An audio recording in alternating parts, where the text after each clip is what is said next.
Welcome to Global Spicy Supermarket, a place where you can travel the culinary world in just 5 aisles. Producer Bob's gone in with a £20 budget and no supervision. Their job? Buy ingredients from anywhere and everywhere. My job? Take whatever ends up in that bag and try to cook something halfway decent. No recipes, no guarantees, just a pan, some guesswork, and a rapidly deteriorating sense of confidence. What have we got in the bag, Bob? Having been to the Global Spicy Supermarket, I'm aware that most of the things in there I don't actually know. And I go in there and buy things occasionally because there's some pretty cool exotic things and amazingly delicious things. And this is not the sort of thing I buy because I don't know what I've no idea what that is. It's a melon. It's a cucumber melon. It's a courgette, I don't know. Google Lens is going to have to help with that one. We have got a bag of meat. Assorted meats. 1 kilogram of assorted meats. All right. We've got tripe, feet, beef, and mask. So stomach, hoofs, face, and meat. That's a new one. We've got turmeric, which I like turmeric, so that's useful. We've got 2 fruit, vegetables. I don't know what these are. They look like cow testicles. There you go. We've got testicle fruit. We've got mung sprouts. I have no idea what to do with those. Best before May 2025, so these got to be eaten fresh, which means we eat them now. Vaguely excited for that. Dunn's River Tropical Seasoning. Salt, poppy seeds, flavor enhancer E621. Already not my kind of thing. What's that? I don't know. What is E621? Perfect. E621 is sodium glutamate. My favorite superhero. Mustard, garlic, turmeric, celery, onion, black pepper, rubbed parsley, color E100, and emulsifier E433. Look. E numbers are bad, except at MSG, which is good. We've got the final thing. Is that the final thing? Hola, hola. Pounded Ian. Pounded Ian. Ian Instant. Well, I've no idea what that is. So, at this point, I'm going to do Google research and I'm going to sum that up for you right now.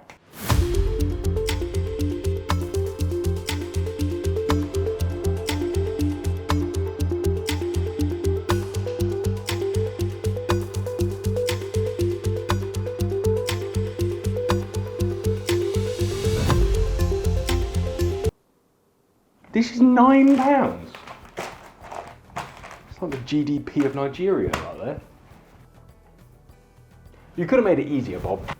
I need a beer. I need a beer before we cook. All right, I've got a plan. The plan for the pounded Ian is to make fufu, or a derivation of fufu. I found people making it fresh on the internet. This is the smash equivalent, Nigerian smash. I already had a few tomatoes and an onion, so I chopped them up and tossed them in a pot with a generous grating of fresh turmeric root, which, for the record, absolutely stains your fingers. Next in was the mystery bag of mixed cow parts, followed by a load of water. The idea was to boil it all down into something, ideally edible. With a final hit of tropical seasoning flavor, it was time to wait.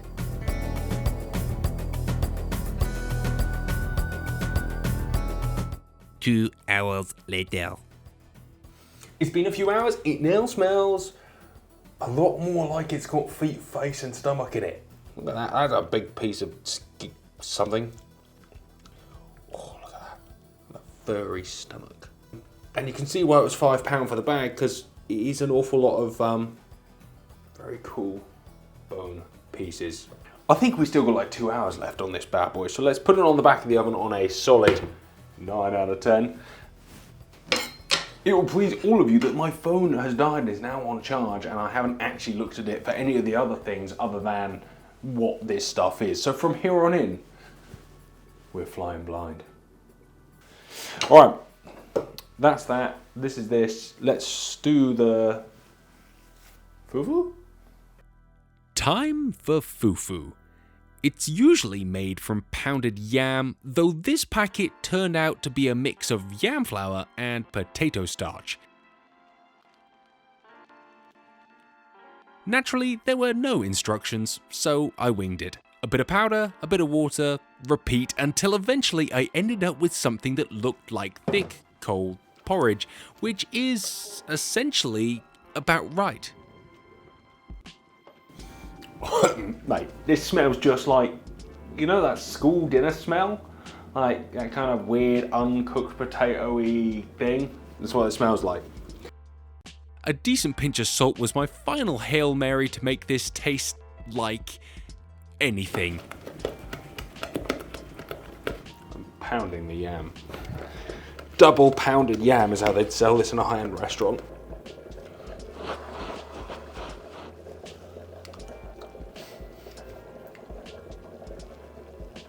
Nah.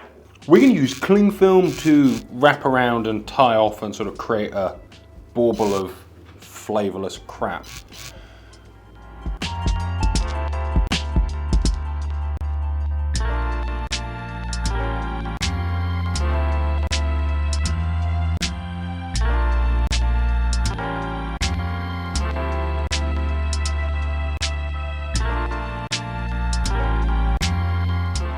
The theory here is that these will firm up and become nice things as opposed to slop.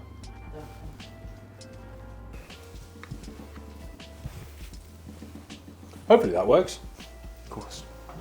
Next, all right, we've got some options. Firstly, this, whose name I've forgotten. Bodie? Boody? Dodie? Duty. Doody. Doody. Howdy. Right, the elephant in the room here is that I thought this was called a doody, but it turns out it's pronounced duddy. It's also known as a bottle gourd, packed with fibre, vitamin C, and apparently you can grow them in the UK if you feel the need. This is going to go into that. So I'm going to prep it very quickly. I'm feeling peel it and chop it. We're going to peel it and chop it. That's what we're going to do. Then let's just chop the top off our doody and have a look.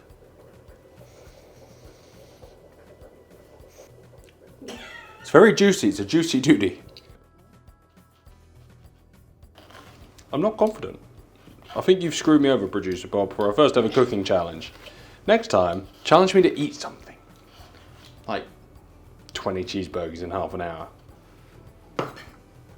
It doesn't feel like it's got a lot of integrity. I'm like genuinely worried it's just going to overcook and turn into mush.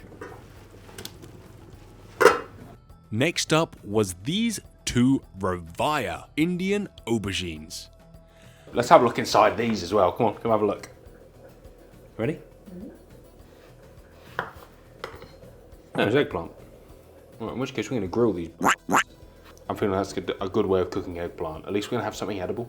I'm like really worried about mixing all the things in together so that everything just tastes like. I'm pretty sure these will taste good.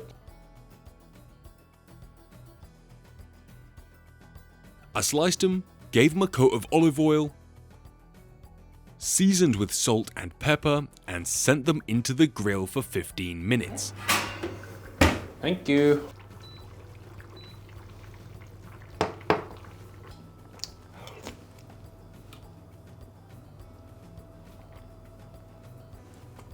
That's surprisingly good. The final piece of this puzzle was mung sprouts. Low in calories, high in protein, and perfectly edible with very little effort, which is exactly my style. Stir frying. Stir frying fixes everything, right? Mung beans are Asian. Asians like stir fry.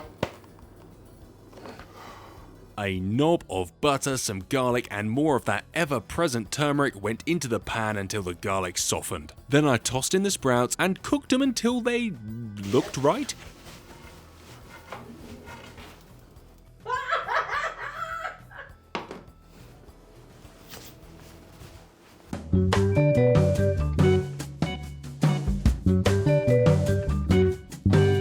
finishing it up with a splash of soy sauce, mostly for the salt, but partly for the optimism. Yeah, we're good. Wow, almost overreacted. No, we're good. We're good. We're controlling our emotions. Doing things you don't want to do maketh the man. That's why women will never be a man, because they never do things they don't want to do. Oh my God. Stubbornness. Stubbornness maketh the woman.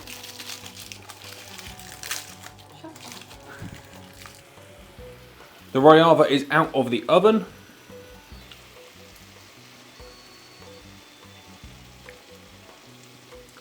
Whelming.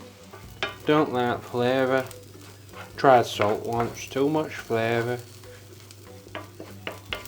White bread, I like margarine. No salt in margarine. It's made with vegetable oil, so it's healthier than that stuff from a cow. You know what I mean? Curry, I like korma. Tried French food once. Garlic, too much flavour. Went to Spain on holiday, tried chorizo, too much flavour. Paella, who even eats seafood? Guys, we're done.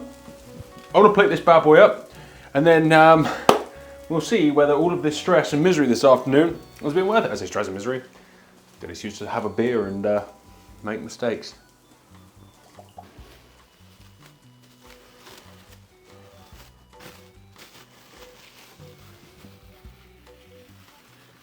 Bang. Boo-foo.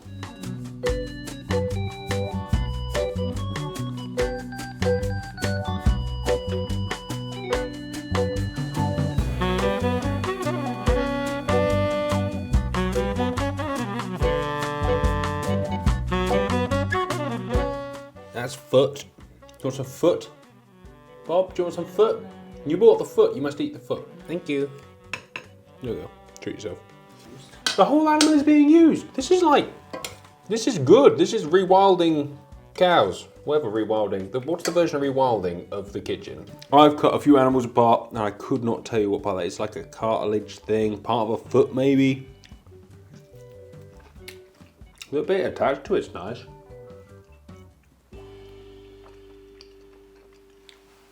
That, by the way, could be one of the meatiest tasting beef stews I've ever cooked. Whatever it is, it's not really a beef stew.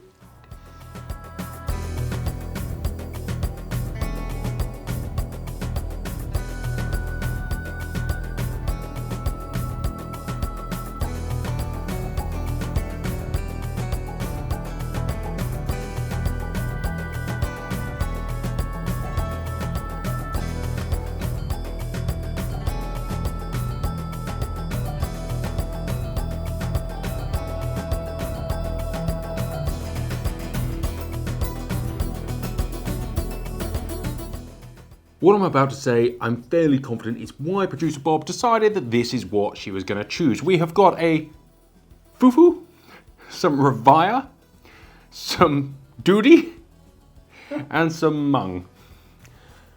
All stewed up with bits of cow, most of which aren't that edible by modern British palate standards. In fact, the only reason that a lot of this is chargeable is because raw dog food is worth a lot of money. I'm kind of excited to try it, to be honest. Whether we failed or not, or whether in fact you can just, polish a pig, we're about to find out. So, traditionally, I believe, you take some of that on your fingers, and you would, with fufu, take a little bit of, let's say, tripe.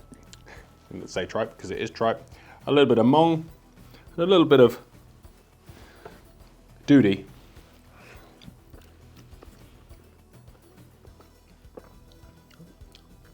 You know what, Bob? I'd actually cook that.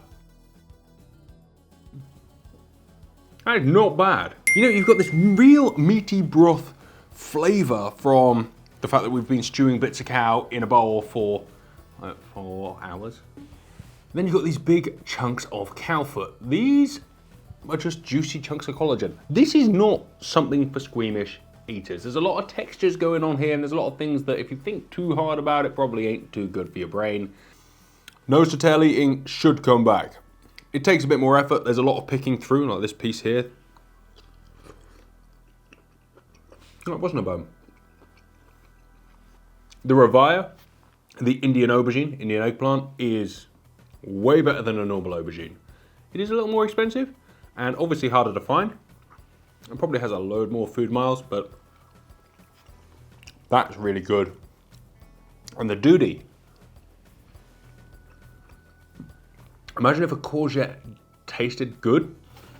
That's kind of got the courgette marrow stuff. So we cooked it for a long time and it still actually held its texture, but the flavor is more of like green beans mange tout, which is way nicer than courgette flavor in my mind. Mung beans, fantastic, great texture.